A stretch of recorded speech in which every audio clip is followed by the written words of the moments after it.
Hello, students. Uh, a very warm welcome to you once again. As you can see that we will be discussing two tests in two different live sessions, and let's take a look.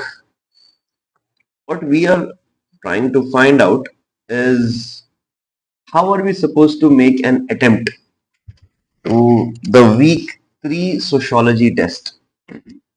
Let's take a look at one by one.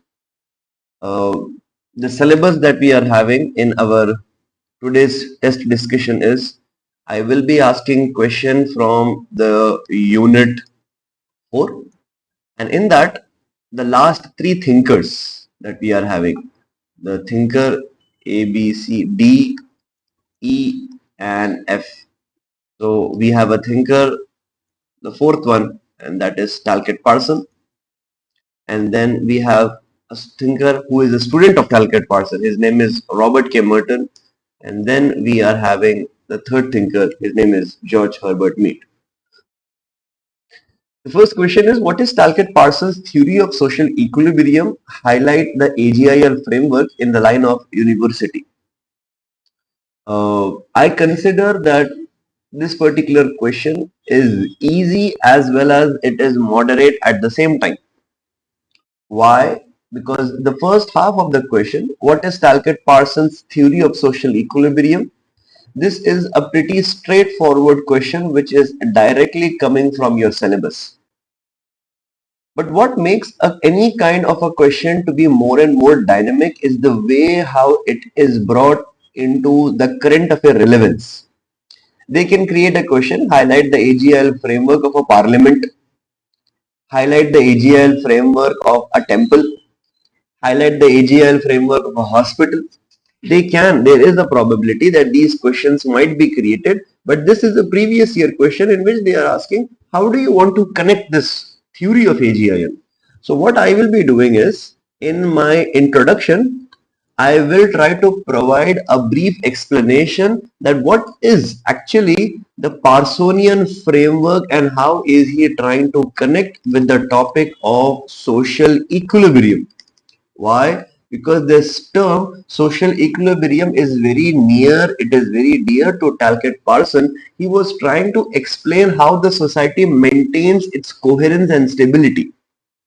If you recall, Parsons was always trying to establish some kind of a web network, some connectivity. That is why this theory of social equilibrium, it is also called to be as a cybernetic theory. This is also called to be a self-maintenance theory, self-sustainable theory. So in the introduction, I will be providing some kind of an explanation of what is this theory all about. Then when I go into the main content part, I will have to explain that what is this actually the concept of A, G, I and L. This is nothing but the A stands for what are the pillar, the role that has been played by the A. The A basically stands for the word adaptation, how the society adapts to any kind of an external stress that is created. And the G stands for the word goal orientation or goal attainment. If a society is present, what are the different goals that it creates? The I stands for the word integration. It means that how a society is able to integrate itself with the other members of the society. How does it come closest to one another? How does it bring some form of a unity is achieved? And the term L for latency, it is trying to establish some pattern maintenance, tension management, etc. Now, what makes this question to be more dynamic is how can I bring this concept of AGIL in the light of an American university? So here, what am I supposed to say? That the role of adaptation, how a university is able to handle all the external stress is with the help of the money that it generates from the students, the money that it is going to get from some donations. So trust, fees.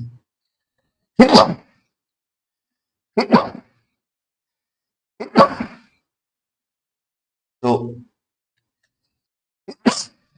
excuse me, the money that it generates from fees, etc. So the aspect of adaptation, it is being taken from one area. The aspect of goal, it is nothing but every university wants to have an amount of good world ranking system.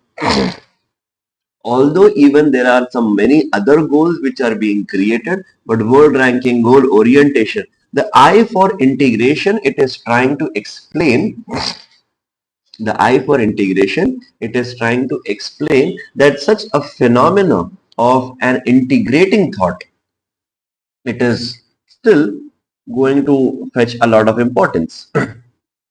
So just a second, I am getting some kind of comments.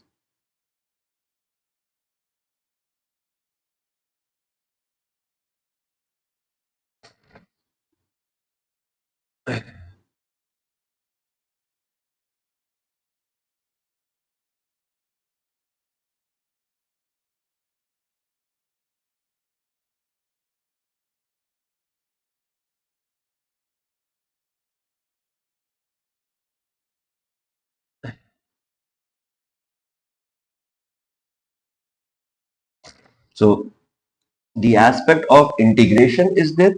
So how does it integrate itself? There are some workshops, there are some conferences which is going to bring it. And the aspect of latency, that is tension management, this will be taken care with the help of some administration system, alumni, etc. So here, what am I going to highlight at this theory? Finally, I will be speaking something about the conclusion. What I will be telling is Parson has been considered to be as one of the form of composite sociologist. Why am I using the word composite sociologist? Because he has brought the macro and the macro discipline together. He has able to explain how the society is able to maintain some self uh, coordination, and his theory of AGIL can be used to explain different forms of social institutions. And one among the social institutions that we have seen is the aspect of university. That is how university is helping for the society to express some kind of social stability. So here, what did we do? We have discussed this theory of uh, Parsons' concept of AGI, social equilibrium, with providing an introduction. We have explained the content, what is the meaning of AGIL framework, how can I bring this concept in the light of university, what is the conclusion that we are having. So, going to the next one. Explain how deviance is produced from structural strain. Elucidate in the light of Indian traffic system. Now, if you look at this theory of deviance is produced from structural strain, this question is being directly asked from the most important topic which is associated to R.K. Merton. In fact, Merton's theory is called as conformity and deviance. So what I will be doing is, in the introduction, I will try to explain what is the concept of deviance all about. I will have to explain deviance means it is some kind of a deviation. Deviance means it is some kind of a deviation from the norms, rules and regulations of the society. Every society is going to have certain established rules and regulations, and if there is any kind of a deviation from those established norms of the society, from those established rules and regulations, we get to see the aspect of crime is being produced. So basically how the crime is being produced, so the deviance or the crime is basically produced from the different social strains of the society, and these social strains are called nothing to be as the structural strains of society. This is one beautiful thing. On the other hand, when we get into the deeper part of the content, now the examiner is asking, how do you elucidate? The word elucidate here means you have to give some examples so that you can explain the topic that has been asked before. So how do I explain this? The concept of deviance in the light of Indian traffic system, if it is brought, there are different forms of deviance. But before that, I need to also explain that what is the conformity in the Indian traffic system. That in the Indian traffic system, when the means are being established and the goals are also being established, so the establishment of institutionalized means and the recognized goals, it is a situation of conformity. But if there is somebody who is rejecting those means, but still they are able to reach those goals, this kind of a deviance is the first deviance. It is called to be as an innovative deviance. And who is this person? Somebody who is breaking the law. So here, law violating citizens.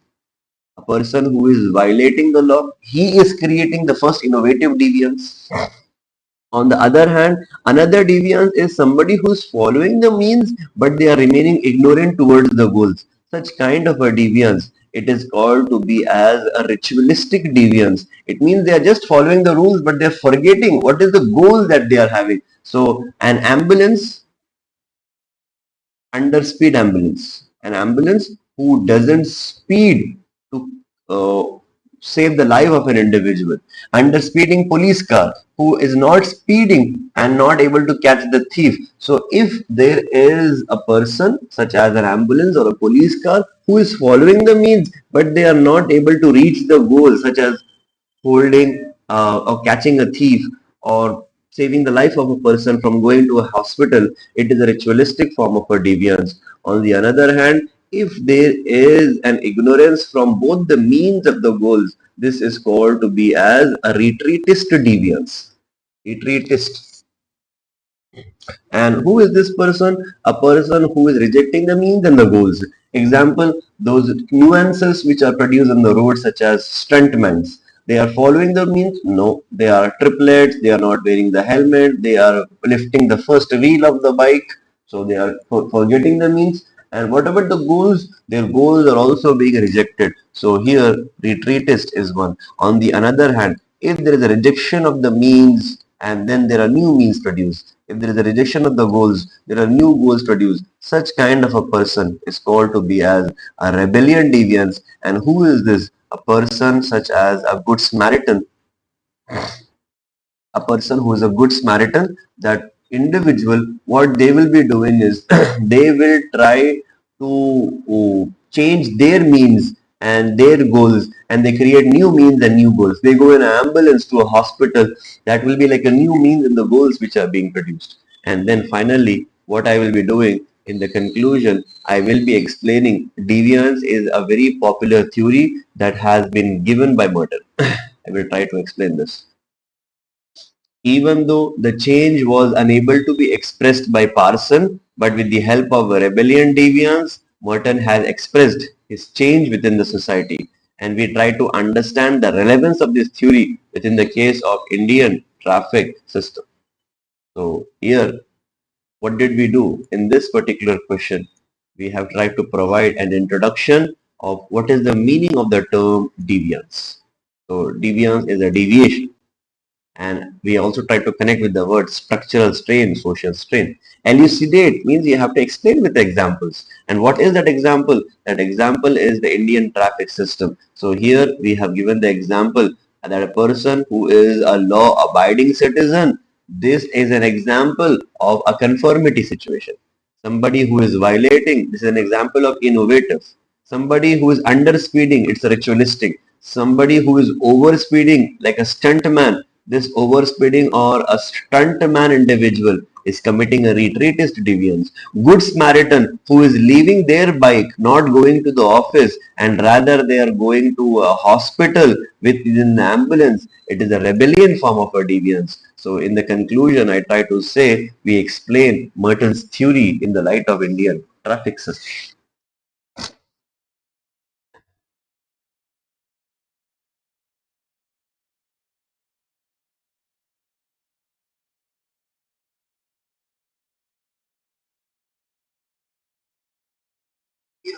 Or the crime is basically produced from.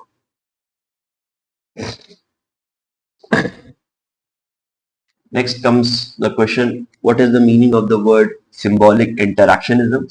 Comment on Mead's idea of self. Now, if we take a look at the introduction, Mead is one of the early sociologists from the 20th century who has explained the concept called as symbolic interactionism. If we highlight, sociology has largely been macro-sociological. It means trying to understand the society in a broad and in a pragmatic manner. Mead has been that person who has explained this concept, in the form of a micro manner. So he was trying to explain on the basis of signs and on the basis of symbols. Symbolic interactionism, he was trying to explain on the basis of signs and symbols. He has explained or he has expressed how the society maintains different form of interactions. So Mead is one of the early sociologists, and apart from that, is there any other sociologist such as Jane Addams who has been considered to be as a symbolic interactionist? Apart from the concept of George Herbert Mead, we also get to see there were some other people who come under the paradigm of symbolic interactionism, such as Howard Becker, labeling theory, or the other Erving Goffman, dramaturgical approach. They also come. So I can write in the symbolic views, Goffman or Becker, they are also coming under the paradigm of symbolic interactionism. But the most popular theory of this has been produced by Mead, who was the one who explained what is the idea of self that we are having.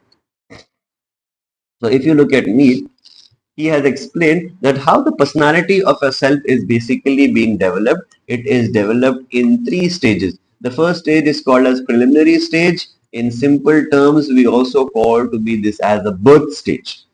So when a child is small from 0 to 2 years, they don't know how to interact. They are regarded to be under the birth stage. And then when they further go ahead from 2 to 6 years, they are associated in the form of play stage.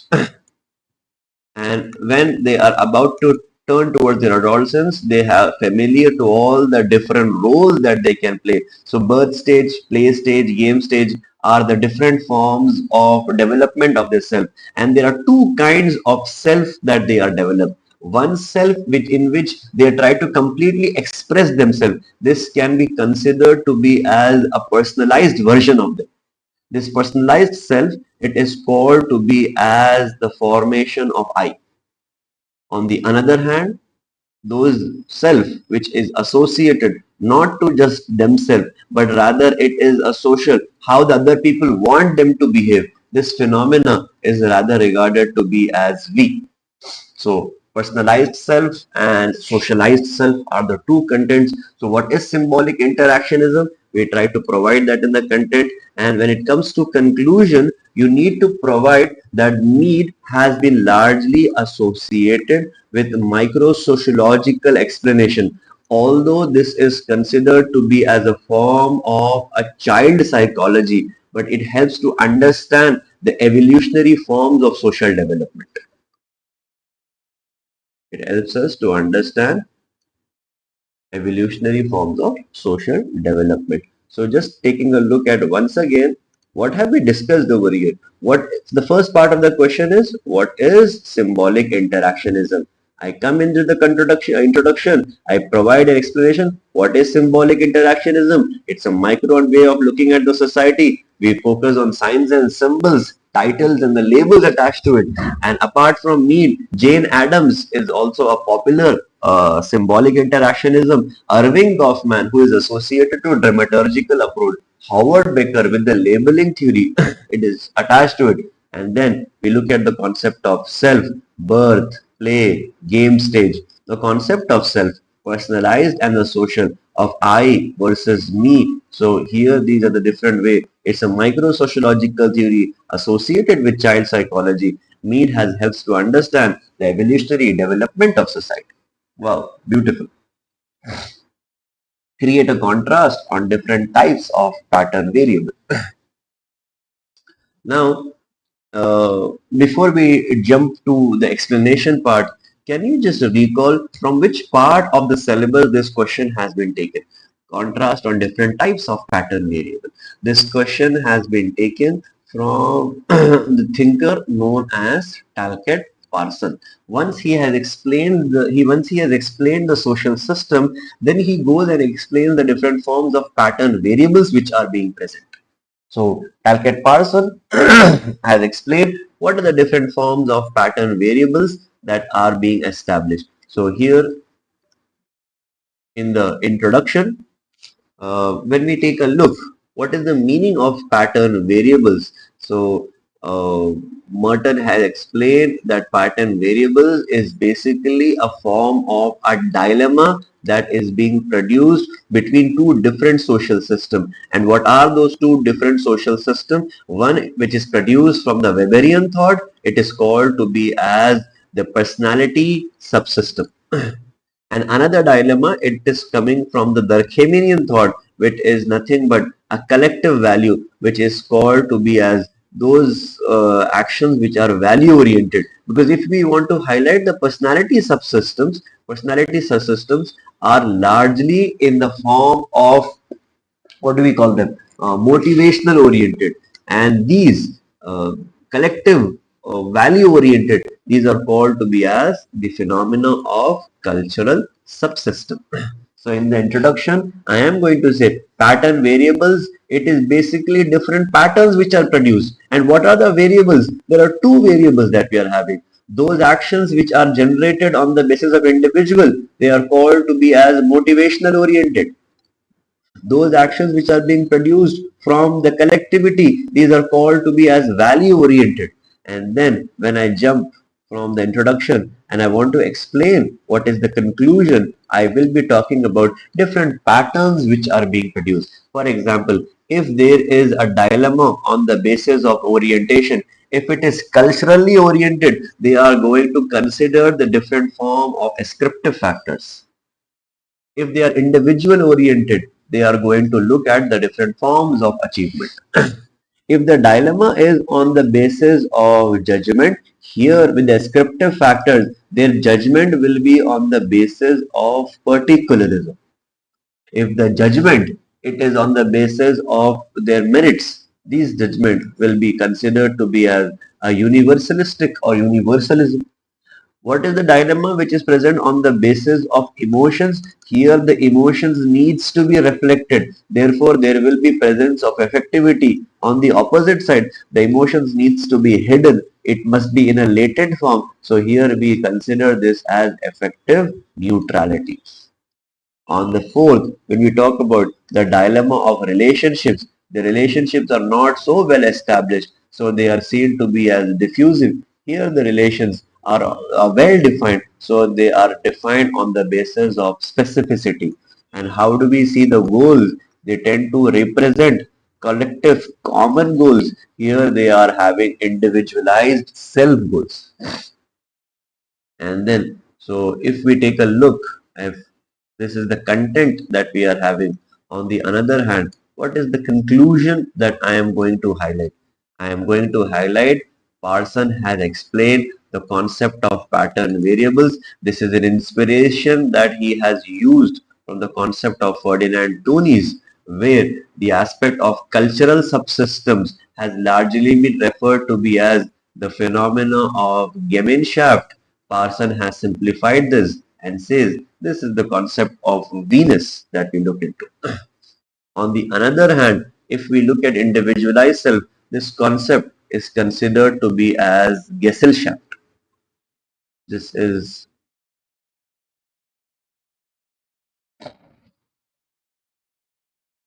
considered to be as meanness. So Ferdinand Tonis has already mentioned this phenomena of pattern variables in his book called as Community and Society. So create a contrast on different types of pattern variables. Going to the last question that we are having, discuss the postulates of neo-functionalism proposed by R.K. Merton. So if we recall, R.K. Merton has largely been considered to be as a form of a neo-functionalist. And what is the meaning of neo-functionalism? He was trying to correct, or he was trying to fill the gaps or whatever the problems which are there in the mainstream functionalism. His recommendations is nothing but called to be as the concept or the postulates of functional paradigm. And he has provided three different ways in which how functionalism can be corrected. And if we bring these three concepts together, it will be called to be as neo-functionalism. If you look at the classical functionalism, they always try to say that a phenomena, if a phenomena is present, it is always trying to bring some kind of a unity.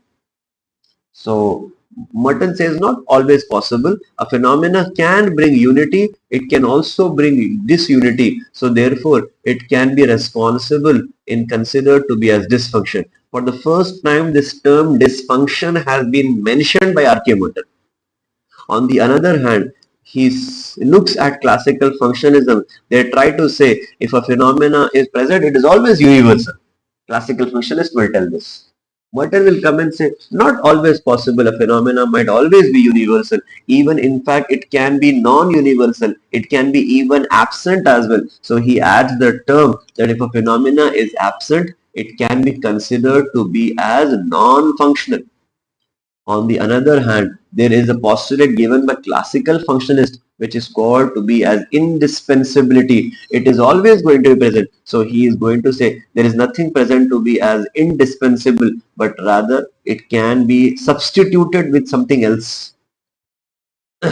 This phenomena is called to be as functional alternatives. Now, if we take a look, Merton was the first sociologist who has introduced these three terms. So what is the postulates that are being given by R.K. Merton as a neo-functionalist? First, he gives the term dysfunction. Then he adds the term non-function. Then he adds the term functional alternatives. And this is nothing but called to be as net balance of society. This is called as net balance of society. So dysfunctions, non-function, functional alternative, when all of these phenomena are brought together, this is called as net balance. What is this net balance? This is a new way of looking at the phenomena of functionalism. This new way of looking at functionalism, it is called to be as neo-functionalism. And then I am going to be providing a conclusion in which I will come and say that before Merton, nobody has spoken about the phenomena of functionalism like this. So he has made functionalism to be as more logical, more rational. This is also called to be as a rational functionalism. This is also called to be as 21st century functionalism. This is also called to be as the concept of modern functionalism. In fact, he has criticized the classical theories such as A, B, C, D. He has criticized A, B, C, D. The A stands for Alfred Radcliffe. The B stands for Bonsilor Malinowski, C for Clyde Clockhorn, and D for Emile Durkheim. He has criticized this, and therefore Merton is considered to be a form of a neo-functionalist who is also regarded to be as a middle range sociologist. This is the way you can come and then you can provide. So what have we discussed in our today's class? We have basically discussed our week 3 question paper. I want you to write these. I will be providing you model answers as well. These model answers are present in the description itself. So these were the 5 questions. What was the syllabus? Unit 4, Parson, Merton and Mead. This is what we have looked into. What is Talcott Parsons' theory of social equilibrium? We have provided an AGIL framework. Looking at that AGIL framework, see, we have provided an AGIL framework. Looking at the AGIL framework in the light of a university, providing a balanced conclusion as well. Then the second question is explaining the concept of deviance. What is the meaning of deviance? How can we look deviance into the Indian traffic systems? We have provided that particular explanation. This is one.